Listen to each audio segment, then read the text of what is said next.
Santo día para todos, estamos muy felices de estar de nuevo con ustedes compartiendo sobre estos temas maravillosos de nuestra fe. Bendición para todos. En esta oportunidad deseamos hablarles un poco del purgatorio sobre algunas cosas importantísimas que hemos venido aprendiendo últimamente, especialmente después de alimentarnos espiritualmente con los materiales del padre Carlos Spa de Frisidim. Él ha publicado tratados de escatología completísimos, a los cuales todos y cada uno de ustedes tienen accesos desde el canal de YouTube de Frisidim y también desde el canal de Mater Fátima, en español. Les pondremos los enlaces en la descripción de este video. La palabra purgatorio como tal no se encuentra en la Biblia, pero en muchas partes de la Sagrada Escritura se hace referencia al purgatorio y se explica de forma práctica pero muy clara lo que es este lugar y el propósito de su existencia.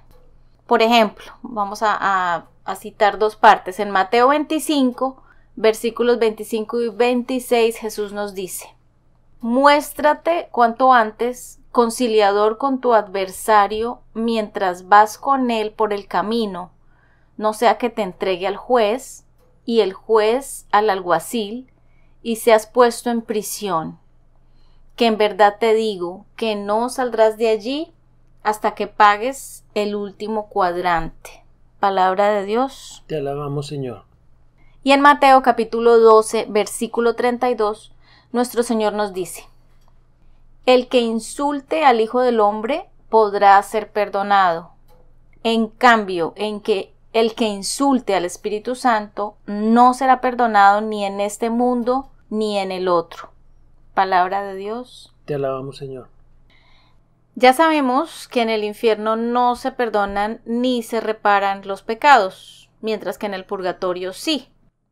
Entonces es lógico que el otro mundo al que se refiere el evangelista, mencionando las palabras de Jesús, es otro mundo en el que sí se pueden reparar las faltas, o sea, el purgatorio. Bueno, claramente no las cometidas contra el Espíritu Santo. A través de las enseñanzas de nuestra fe católica, sabemos que el purgatorio es un lugar de purificación, que existe para el bien de las almas y en respuesta a la gran misericordia de Dios hacia la humanidad, ya que al cielo no pueden entrar ningún alma que no esté completamente limpia y pura. Dios ha previsto que en el purgatorio sean perfeccionadas estas almas a través del fuego. No es un lugar de gozo, es un lugar de sufrimiento, pero en donde hay mucho amor y esperanza. Lo mejor sería no pasar ni un minuto por el purgatorio, pero con nuestras condiciones humanas de pecadores es prácticamente imposible por nuestros propios medios entrar al cielo de forma inmediata luego de morir. Cuando dices prácticamente imposible, ¿quieres decir que sí existe esta posibilidad? Se piensa que quizás muchos santos han ido directamente al cielo por los propios méritos que ellos han hecho aquí en la tierra. Y si nosotros nos mantuviésemos en el camino de la santidad, tendríamos un buen chance de no pasar por el purgatorio o de estar un tiempo muy corto en este lugar. Entonces, lo más lógico es que todos purifiquemos nuestras almas en el purgatorio. Y esto sucede incluso si hemos muerto en estado de gracia con Dios, es decir, sin pecado mortal. Por ejemplo, que al morir hubiésemos tenido justo antes la oportunidad de ir a confesar nuestros pecados a un sacerdote en el sacramento de la penitencia. En este caso también pudiésemos ir al purgatorio, porque pues tú nos dices, si no estamos totalmente puros, aunque ya estemos perdonados por Dios, pero aún nuestras almas no resplandecen, ¿verdad? Sí, correcto. Lo que sucede es que cuando cometemos un pecado cualquiera, grande o incluso muy pequeñito, y esto es a diario y varias veces, nos hacemos cargo de dos cosas: la culpa y la pena del pecado. La culpa del pecado en sí es la carga de lo que hemos hecho. Por ejemplo, si hablamos mal de alguien, dañamos su reputación, entonces lastimamos a Dios y a esa persona. Esto es el pecado o en sí la culpa que tienes por haber hecho eso. La pena es el daño que se causa por este pecado, en este caso la injuria que se comete, el daño directo y todos los otros daños derivados de este pecado. Y los daños pueden llegar a ser muchos, muy serios, ni siquiera nosotros sabernos o enterarnos o ni imaginárnoslos. En el ejemplo de dañar la reputación de alguien, por ejemplo, quizá muchas otras personas pierdan confianza en esa persona que hemos injuriado, lo rechacen, le hagan el feo, no sé, la señora pueda perder el trabajo, que entre en depresión, que pierda el cariño de sus allegados, o que sus familiares o amigos sientan fastidio por él, o incluso se vuelvan víctimas de esa situación que él esté viviendo. No sé, que caigan en adicciones, en rencores en su corazón. Y todo esto es causado por el que cometió el pecado. Porque si no se hubiera cometido ese pecado, nada de eso hubiera pasado. Entonces, ¿hasta dónde pueden llegar las repercusiones de un simple pecado? No sabemos. Podrían transmitirse incluso por generaciones, ¿verdad? Sí, por varios siglos. En otro ejemplo, imaginemos una intervención quirúrgica, un trasplante de corazón. El nuevo corazón salva la vida del paciente. Se ve así liberado el enfermo de una muerte segura. Pero cuando ya la operación ha concluido exitosamente, e incluso cuando está fuera de peligro, subsiste la necesidad de una total recuperación. Es preciso sanar las heridas que el mal funcionamiento del corazón anterior y la misma intervención quirúrgica ha causado en el organismo, pues de igual modo el pecador que ha sido perdonado de sus culpas, aunque está salvo, es decir, liberado de la condena eterna merecida por sus pecados, tiene aún que restablecerse por completo, sanando las consecuencias del pecado, en otras palabras, purificando las penas temporales merecidas por él. Ok, perfecto. Esta es una aclaración bien importante entonces. Si se acude al sacramento de la confesión con arrepentimiento profundo y verdadero, se perdona el pecado y por tanto la culpa completamente. Pero queda la pena o el daño por los pecados que has causado, que ya sabemos pueden ser enormes, incalculables, inimaginables. Y en justicia hay que reparar este daño por completo.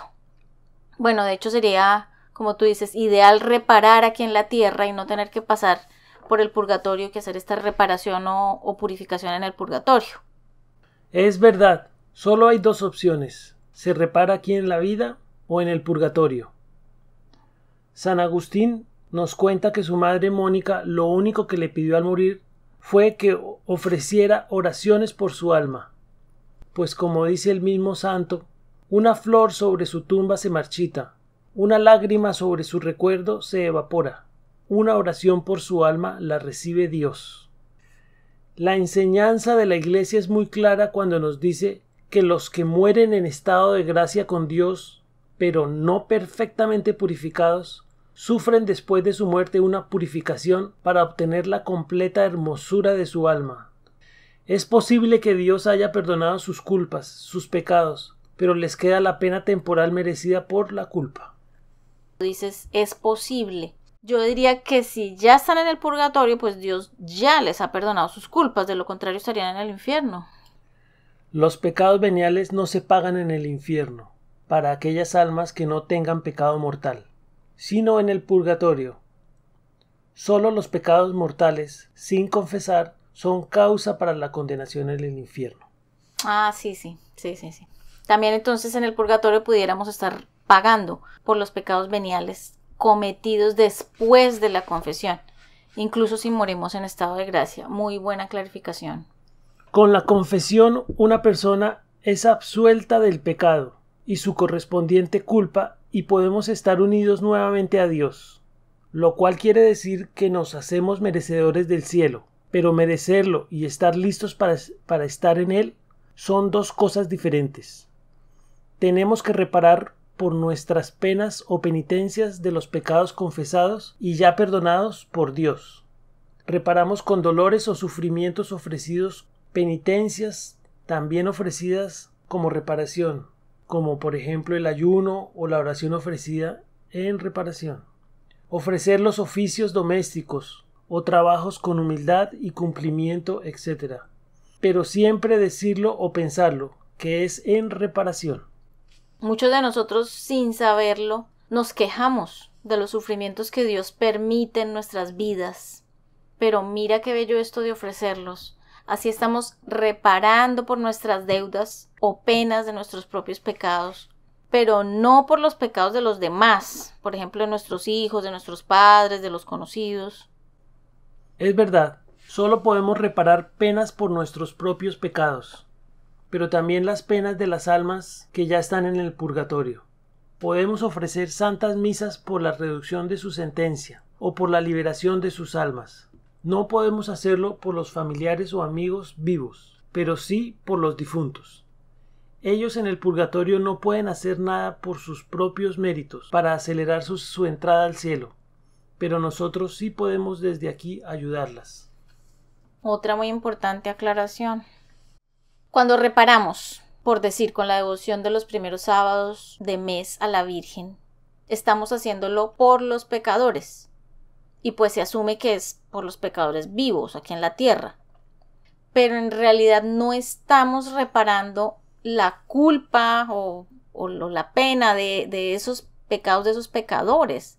Lo que estamos reparando es el dolor y las ofensas causadas por esos pecadores o por nosotros mismos al Inmaculado Corazón de María. No para quitarles purgatorio a los pecadores, sino para sanar, para aliviar las heridas del Inmaculado Corazón. Sí, esta reparación a los corazones de Jesús y de María Santísima es muy bella e importantísima, tanto creo yo que también le debe caer un poquito de ese bien a los pecadores por quienes reparamos.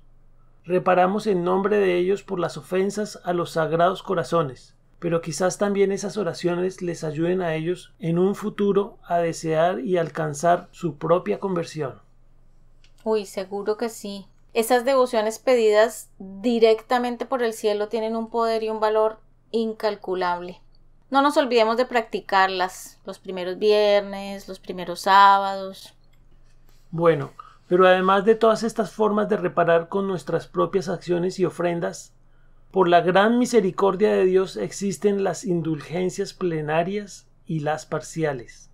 ¿Podrías, por favor, leer la definición de estos hermosos regalos de nuestra Iglesia, del Código de Derecho Canónico 992 y del Catecismo de la Iglesia Católica numeral 1471?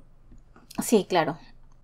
Dice así: la indulgencia es la remisión ante Dios de la pena temporal por los pecados ya perdonados en cuanto a la culpa que un fiel dispuesto y cumpliendo determinadas condiciones consigue por mediación de la Iglesia, la cual, como administradora de la redención, distribuye y aplica con autoridad el tesoro de las satisfacciones de Cristo y de los santos. Es decir, con la indulgencia plenaria se borran todas las penas que uno puede tener acumuladas y el alma queda como cuando eras un bebé recién bautizado. Wow. En pocas palabras, si mueres después de ofrecer correctamente una indulgencia plenaria, en reparación de tus propias penas, entrarías derechito al cielo. Wow.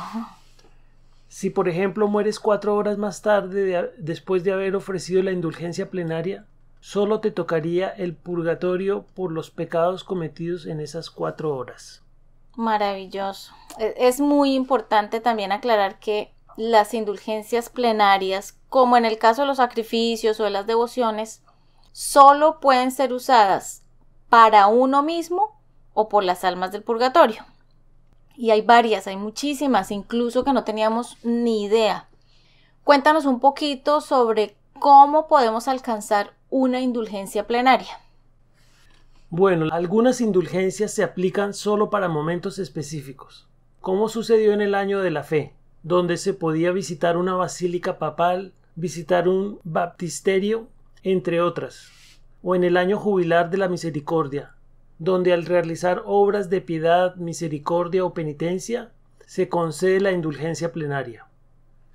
Otras indulgencias se pueden aplicar en cualquier momento.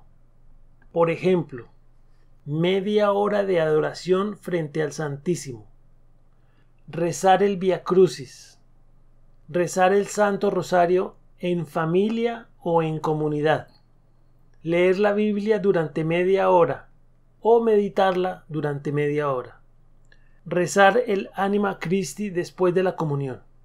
Wow, ven, es increíble, es demasiado fácil. Muchas de estas cosas, de estas acciones, son cosas que ya seguramente muchos de nosotros estamos haciendo o hemos hecho o hacemos con frecuencia. Sí, es un tesoro total que nos da nuestra Iglesia, y sea cual sea la forma en que obtienes la indulgencia plenaria, se necesitan siempre los siguientes requisitos. Número 1. Realizar la acción que la Iglesia premia con esta indulgencia y tener intención al menos general de ganar la indulgencia. La acción, por ejemplo, se refiere a la adoración, al Vía Crucis, al Rosario. Número 2. Estar en gracia de Dios antes de acabar la obra premiada. Es decir, no haber cometido ningún pecado mortal después de tu última confesión. Número 3. Tener la disposición interior de un desapego total del pecado, incluso venial. Sí, esta parte del desapego la explica muy bien el padre Carlos Spam. Él nos dice que uno mismo puede reconocer si tiene apego a algún pecado, incluso si rechazándolo conscientemente, pudiéramos, por ejemplo, renegar de que sea pecado, pues quisiéramos cometerlo. Por ejemplo, decir, ay, ¿cómo quisiera yo que la gula no fuera pecado y pudiera yo comerme 3 tamales más? O algo así, ¿no? Entonces, no está uno desapegado a la gula, sino que tiene todavía ese apego. No comete el pecado, pero tiene ese apego. Entonces, esta es una condición muy importante. Número 4. Confesarse al menos 15 días antes o después de realizar la acción premiada. Sin olvidar que hay que estar en gracia de Dios antes de acabar la acción. Número 5. Rezar por las santas intenciones del Papa, un Padre Nuestro, un Ave María, un Gloria u otras oraciones. Se necesita una oración por el Papa para cada indulgencia plenaria. Número 6. Comulgar en ese mismo periodo de tiempo. Aquí también se necesita una comunión para cada indulgencia plenaria. Hemos aprendido que hay que tener en cuenta también lo siguiente, aparte de esas 6 condiciones que nos comentabas. Solo se puede ganar una indulgencia plenaria cada día, excepto en el caso de muerte, que existen otras indulgencias, otras excepciones. La oración por el Papa y la comunión tienen que hacerse el mismo día.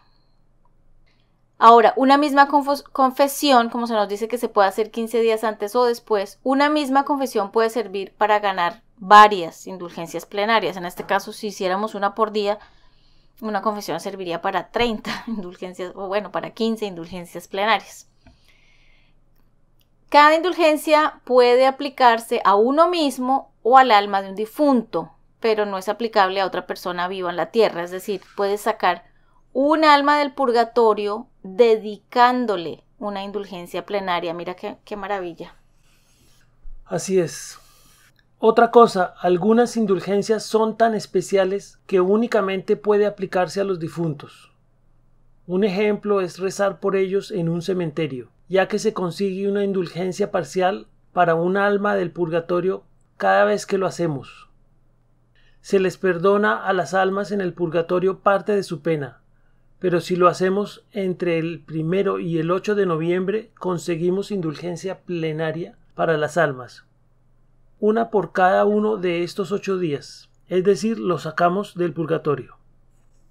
Tremendo, tremendo. Cuando se le perdona al alma parte de su pena, entonces ahí es cuando es indulgencia parcial. Pero cuando sacamos a un alma o a varias almas, a 8, si lo hiciéramos todos los 8 días, es porque Dios les perdona toda su pena. Esa es la indulgencia plenaria. Uy, en otros videos tendríamos que hablar de las indulgencias parciales, ¿no? Que son muchísimas Son muchísimas, qué maravilla todo esto.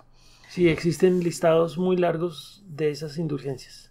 El otro día comentábamos que lo más seguro es que muchas de las almas que en este momento se encuentran pagando sus penas en el purgatorio, quizá no tuvieron ni idea de estos hermosos regalos de la Iglesia, que de hecho son regalos de Dios mismo, pues fueron inspirados por el Espíritu Santo y pues además dados a través de la preciosísima sangre de nuestro Señor Jesucristo derramada en la cruz.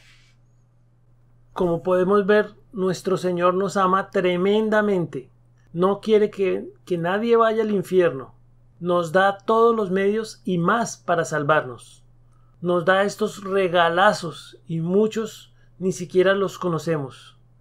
De verdad que aquellos que dicen que la misericordia de Dios es infinita y que Él no envía a nadie al infierno, tienen toda la razón. Quizás lo entiendan a medias, pues no se trata de pecar todo lo que queramos pecar y ofender a Dios, y luego apelar a su misericordia. Pero se nos da la confesión para borrar nuestra culpa.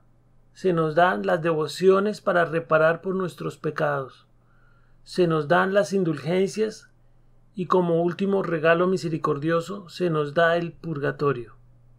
Bueno, es que Dios se desbarata, como dice el Padre Spam, por querer librarnos del infierno.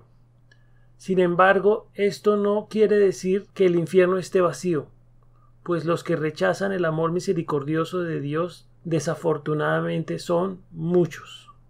Sí, qué triste, son muchos, pero pues ya nosotros no. Definitivamente debemos responder con un sí fuerte y vigoroso a este amor infinito de Dios.